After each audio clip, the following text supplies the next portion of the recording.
I want to make it easy for kids and easy for parents. We want to make sure that parents start that conversation being solid, educated, and confident within themselves and within their own driving experience. They have to know what they're doing before they can teach what they need their child to know. They also say to me, well, when should we start that conversation? But what many parents don't understand is that conversation starts the day your child is sitting in that vehicle watching you drive. It is not a verbal conversation. It is oftentimes a behavioral one. So that's when you start it, and this is how you have to do it solid. Keep the topic emotionally safe, so you're talking to your child, you're not lecturing to your child, you're allowing them to hear you and not be defensive. Do as I say, not as I do. Make sure you're role modeling, make sure you know what you're doing because your kids are watching. They suck it up like a sponge. Make a contract, because remember, adolescents and teens are very much into that mind frame of, I need to separate from you, I don't like you, I'm angry, I got new friends, they're my family.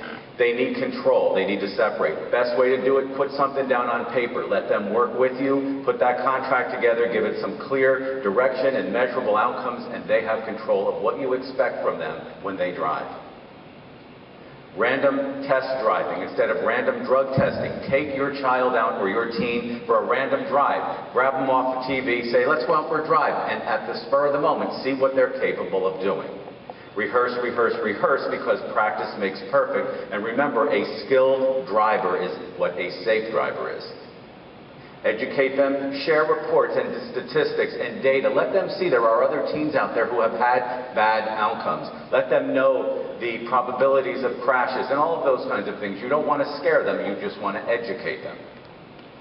And also a big deal today in our world of mental health and medications and diagnosing and all that stuff, if your child has a learning disability, on medication for anxiety or depression or whatever, make sure you take that into account, because distractibility, anxiety, anger, feelings, emotional loss of control are all part of the driving experience that you need to incorporate, especially if your child is being treated for something.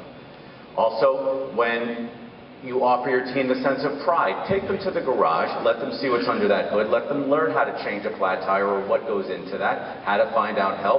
How to have pride and ownership is key, because once they feel they own it, they have control and they'll be more apt to connect to it. Keep it human. Make sure those kids know behind those headlights and that dashboard is another human being, and we have to be able to know that.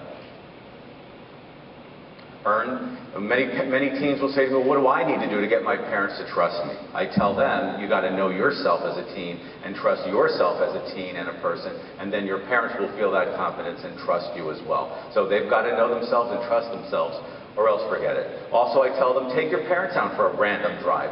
Show them what you can do without them asking you. Give them that confidence that you can take control and really have a good outcome. Be open and talk to your parents. I tell them, come on, you got to be able to tell your parents and be safe enough emotionally to say, hey, I'm at a party tonight, and if I don't feel comfortable, I want to call you and get a ride so that I don't get myself into trouble. Allow your children to feel safe to come to you, because if they don't come to you, they go somewhere else.